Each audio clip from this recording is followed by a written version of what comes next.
Hello hello hello hello दोस्तों, BA sociology में आप सबका स्वागत है। आज हम क्लास 5 में देखेंगे कि नगरीय समाजशास्त्र।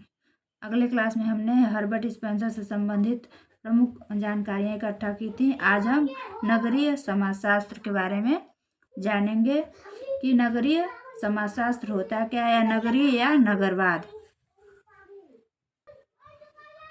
यदि आपको वीडियो पसंद आए तो लाइक एंड सब्सक्राइब करना प्लीज़ ना भूलें।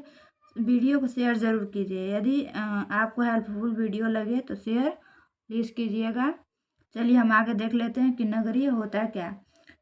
अमेरिकी, इसमें हम एक और इम्पॉर्टेंट बात बता दूं कि इसमें हम शिकागो संप्रदाय से संबंधित भी कुछ क्वेश्चन देखेंगे।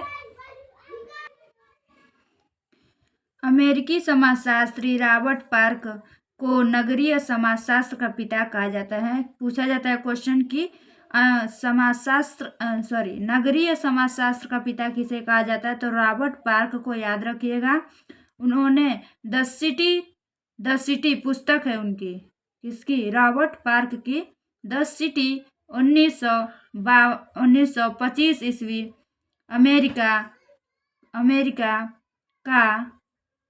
अमेरिका के शिकागो संप्रदाय नगरीय समाजशास्त्र के विकास के लिए पहचान रखता है। मतलब उन्होंने एक पुस्तक लिखी 1925 में अमेरिका के किस संप्रदाय का, शिकागो संप्रदाय का। इसमें शिकागो संप्रदाय का महत्वपूर्ण क्वेश्चन हम इसमें सॉल्व करेंगे। नगरीय समाजशास्त्र के विकास के लिए पहचान रखता है। आगे देखते हैं कि परिभाषा क्या है। रॉबर्ट पार्क का परिभाषा क्या है नगरीयकरण में। परिभाषा, यह समाजशास्त्र की शाखा है जिसमें नगरीय जीवन, इसके संगठन, संस्थाओं और समस्याओं के साथ साथ नगरीय जीवन शैली पर आधारित एवं उसके द्वारा विकसित सभ्यता का अध्ययन किया जाता है। नगर का मतलब क्या होता है कि उसमें जीवन अपना व्यतीत करने वाले लोगों के बीच की, जैसे संस्थाओं, उनके समस्याओं एवं संगठन कि उनका आपस में व्यवहार किस प्रकार का है, उनका जीवन किस तरह व्यतीत हो रहा है, उस सब के विषय में इसमें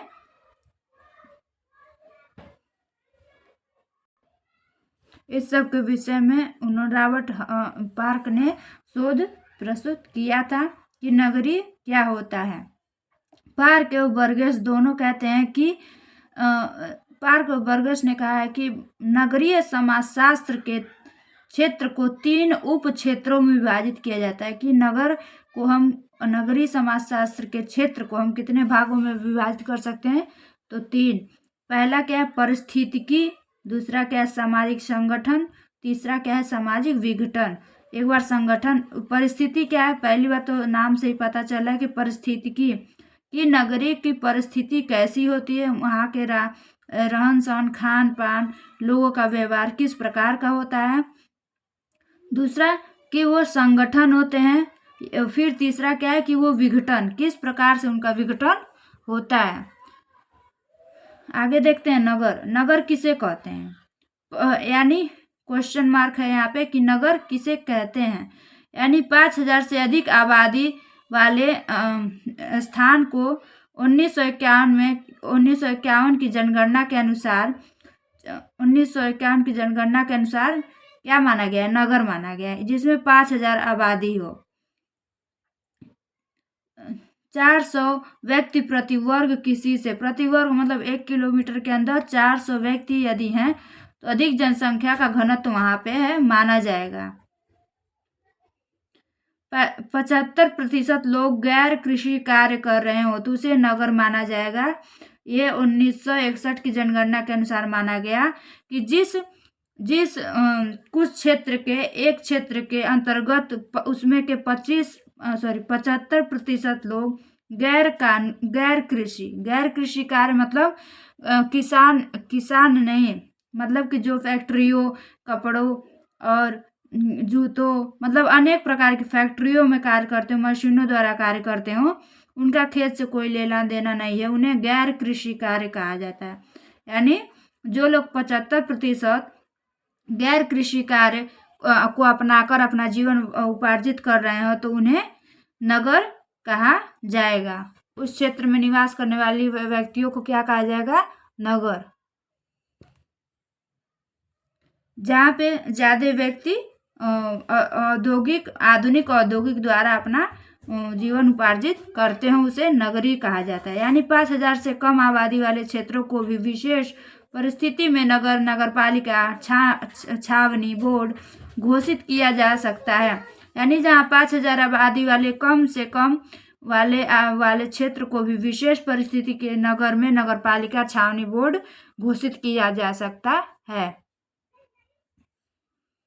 आगे देखते हैं। अधिक जनसंख्या, अत्यधिक वर्ग विषमता बोगार्ट्स कहते हैं, और कृषि कार्य, कृत्रिमता, सामाजिक समस्याएं, औपचारिक नियंत्रण, एकाकीपन, द्वितीयक समूह आदि नगरों की प्रमुख विशेषताएं हैं। मतलब विशेषताएं क्या है इनके कि उसमें गैर कृषि कार्य होता है, कृत्रिमता होती है मतलब जो व्यक्ति अपने से वस्तुओं को निर्माण करता हो, विषमता होती है, अत्यधिक वर्ग विषमता मतलब वर्ग में अलग अलग प्रकार के व्यक्ति अलग अलग प्रकार के कार्य करते हैं, वर्गों में उनका अनेक प्रकार से भिन्नता होता है, सामाजिक समस्याएं अधिक होती हैं, औपचारिक नियंत्रण होता है, कानून द्वारा वहाँ पर नियंत्रण अत्यधिक होता है शहरों में, एकाकीपन होता है, लोग अकेले अकेले ही जीवन ज़्यादा व्यतीत करते हैं, द्वितीयक समूह होता है, लोग अपना कार्य मतलब कि अपना कार्य निकलवाने के लिए कुछ क्षण के लिए या कुछ पल के लिए दूसरे लोगों से वो संबंध बनाते हैं या समूह बनाते हैं। नगरों की प्रमुख विशेषताएं हैं। नगरों के विकास की अवस्थाएं, नगरों के विकास की अवस्थाएं मतलब जब नगर विकास करते हैं तो उनकी अवस्थाएं किस प्रकार होती है। आगे देखते हैं। पैट्रिक गिन्स ने नगरों के आर्थिक विकास की 3 अवस्थाएं बताई हैं। किसने? नगरों के आर्थिक विकास की 3 विशेषताएं बताई हैं, 3 स्तर बताए। पहला आदि युगीन यानी खनन झरिया, दूसरा पुरायुगीन यानी इस्पात कारखाना राउरकेला आदि, न्यूटन बेंगलोर। लुईस ममफोर्ड ने उपरोक्त तीनों के अलावा एक प्रकार जैव प्रविधि यानी बिग टेनिस पतन नगर बताया है। इसके अलावा नगरों को धार्मिक नगर, शिक्षा नगर, औद्योगिक नगर, प्रशासनिक नगर, खनन नगर आदि में विभाजित किया जा सकता है। मतलब एक एक नगर में एक एक या 2-2 विशेषताएं पाई जाती हैं जिसके मतलब प्रसिद्धि के कारण उनका नामकरण अलग अलग नामों से होता है। जैसे सूरत में कपड़े और हीरे की उत्पाद अधिक होती है, पंजाब में गेहूं और गन्ने का उत्पाद अधिक होता है। तो इसी प्रकार हर नगर अपने वर्ग के आधार पर भी जाना जाता है कि किस नगर में कौन सा कार्य या उत्पाद अधिक हो रहा हो।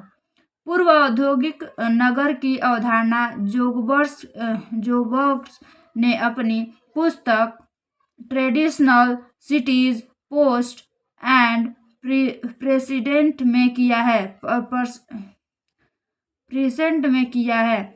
लेविस ममफोर्ड का वर्गीकरण है। लेविस पूछा जाएगा क्वेश्चन कि लेविस ममफोर्ड का वर्गीकरण कितने भागों में हुआ है? तो 4 भागों में। लेविस ममफोर्ड ने ऐतिहासिक अध्ययन के आधार पर नगर विकास की 6 अवस्थाओं का उल्लेख किया है। ऐतिहासिक अध्ययन के आधार पर ममफोर्ड ने 6 अवस्थाओं का उल्लेख किया है। तो पहला देखते हैं, पोलिस प्रारंभिक खनन अवस्था, दूसरा पोलिस कस्बा या टाउन एरिया, चौथा मेट्रोपोलिस पूर्ण विकसित महानगर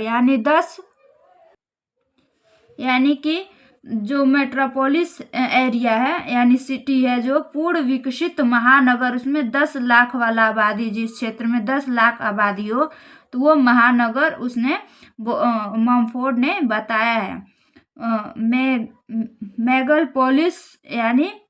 मेगापोलिस यानी अंतिम महानगर नगरीय विकास का चरम रूप है। नगरों का नगरी से कहा जाता है। मेगापोलिस को अति महानगर, मतलब नगरों से सभी नगरों में ये बड़ा नगर कहा जाता है। एरोनोपोलिस नगरीय कुप्रबंध की समस्या असुरक्षा, मतलब इसमें क्या होता है कि ये इतना ज़्यादा जनसंख्या हो जाता है कि उसमें कुप्रबंध, मतलब किसी प्रकार का प्रबंध हो ही नहीं पाता उसमें जनसंख्या अधिक होने के कारण, और उसमें असुरक्षा की समस्या बनी रहती है और उसमें उतार चढ़ाव हमेशा होते रहते हैं। नेक्रोपोलिस नगर यानी कि नगर के समाप्ति की अवस्था है, जहाँ यानी इसको क्या कहा है मम्फोर्ड ने, सिटी ऑफ डेथ, यानी मुर्दों का शहर, जिसमें अत्यधिक जनसंख्या हद से ज़्यादा हो जाए किसी क्षेत्रफल के अंतर्गत, यानी 10 लाख से भी अधिक जनसंख्या जिस क्षेत्र के अंतर्गत निवास करती हो और उसका क्षेत्रफल छोटा हो, तो उसमें ना किसी प्रकार की सुविधा होगी और नहीं तो असुरक्षा होगी और उतार चढ़ाव तेजी से होंगे, और उसमें वो नगर का आखिरी यानी मुर्दों का शहर वो बनने के कगार पे वो खड़ा हो जाता है। तो किसी क्षेत्र के अंतर्गत जिस क्षेत्र का जितना अनुपात हो उसके अनुसार ही उसमें व्यक्ति को निवास करना चाहिए। आगे देखते हैं नगरवाद या नगरीयता। लुईस बर्थ ने नगरवाद को एक जीवन शैली माना, न कि बसावट का एक ढंग माना है, जीवन शैली माना है ना कि बसावट का। नगरीय जीवन के साथ व्यक्तियों के समायोजन की प्रतिक्रिया को नगरवाद कहते हैं।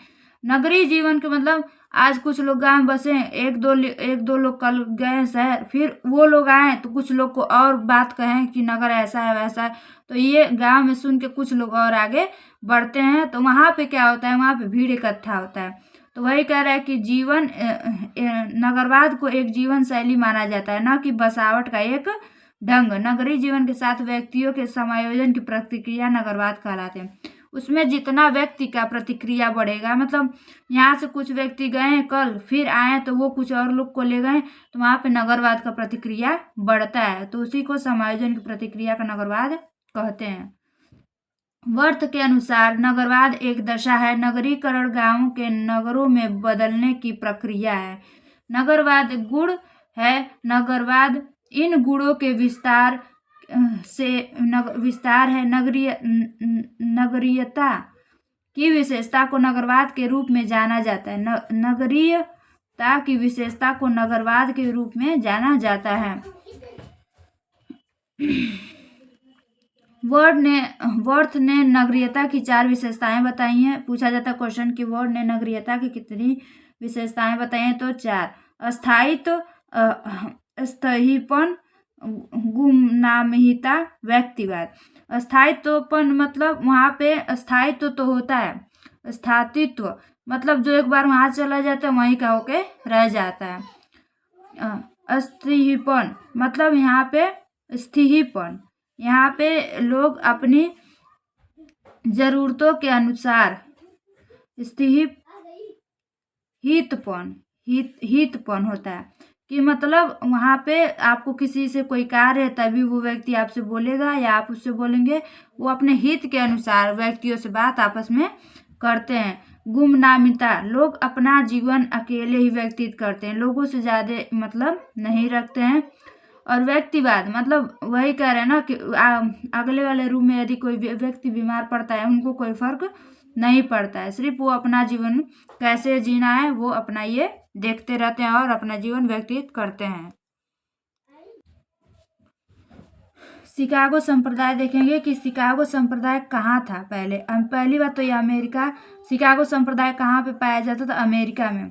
वहाँ की बात हो रही है कि 1892 में शिकागो विवि में समाजशास्त्र विभाग की स्थापना हुई। पूछा जाता है कि शिकागो विविध मतलब जो विभाग है उसकी स्थापना कब हुई अमेरिका में, तो 1892 ईस्वी में शिकागो संप्रदाय की विभाग की स्थापना हुई।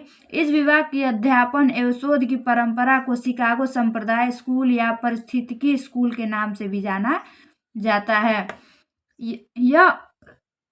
यह मुख्य रूप से नगरीय समस्याओं, अपराध एवं पारिस्थितिकी इकोलॉजिक अध्ययन के लिए भी जाना जाता है। इस स्कूल के विचारों के आधार पर अंतःक्रियावाद, परिप्रेक्ष्य एवं प्रतीकात्मक एवं अंतःक्रियावाद का विकास हुआ है। इस संप्रदाय के संस्थापक एल्विन इस्लाम रहे हैं। पूछा जाता है कि शिकागो संप्रदाय के संस्थापक कौन थे, तो एल्विन इस्माल रहे हैं।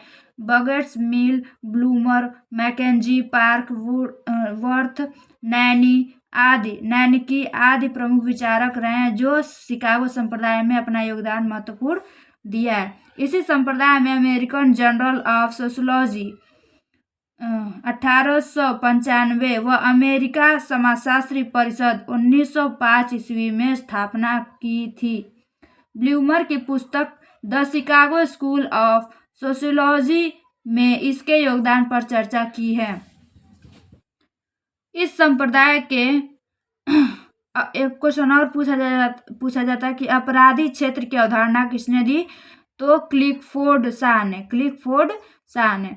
इस संप्रदाय के फ्रेडरिक थ्रेसर की द गैंग 1927 में, क्लिकफोर्ड शाह की पुस्तक द जैक रोलर 1930 में और जोर बाग ने the gold coast and slum 1929 में लिखा था। इन सब में सहभागिक अवलोकन एवं व्यक्तिगत अध्ययन विधि द्वारा अध्ययन किया गया। सूक्ष्म के साथ साथ सर्वेक्षण आधारित परिणामात्मक शोध भी किए गए। नगरीय पारिस्थितिकी यानी इकोलॉजी, परिस्थिति को और क्या कहते हैं, इकोलॉजी या इकोलॉजी जीवों एवं उनके प्राकृतिक वास के बीच पाए जाने वाले पारिस्थितिकी संबंधों का अध्ययन पारिस्थितिकी है। जीव विज्ञान की इस शाखा का सर्वप्रथम प्रयोग हैकल द्वारा किया गया था।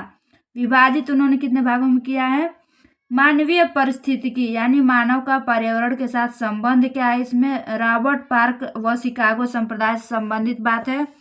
सांस्कृतिक परिस्थिति पर्यावरण के संदर्भ में सांस्कृतिक का अध्ययन यानी जूलियन सीवर्ड का है। चौथा क्या है, सामाजिक परिस्थितिकी, सामाजिक संरचना और सांस्कृतिक व लक्षणों का अध्ययन। नगरीय परिस्थितिकी यानी शिकागो संप्रदाय नगरों का विवरण। तो आज यहाँ पे क्लास खत्म होता है। यदि आपको वीडियो पसंद आए तो लाइक और सब्सक्राइब करना प्लीज़ ना भूलें। यदि आपको ऐसे क्लास और अफर्मेटिव वीडियो चाहिए तो कमेंट करना प्लीज़ ना भूलें और क्लास शेयर ज़रूर करें। आपके एक शेयर करने और एक लाइक करने से मेरा चैनल ज़्यादा ग्रोथ कर सकता है। तो धन्यवाद।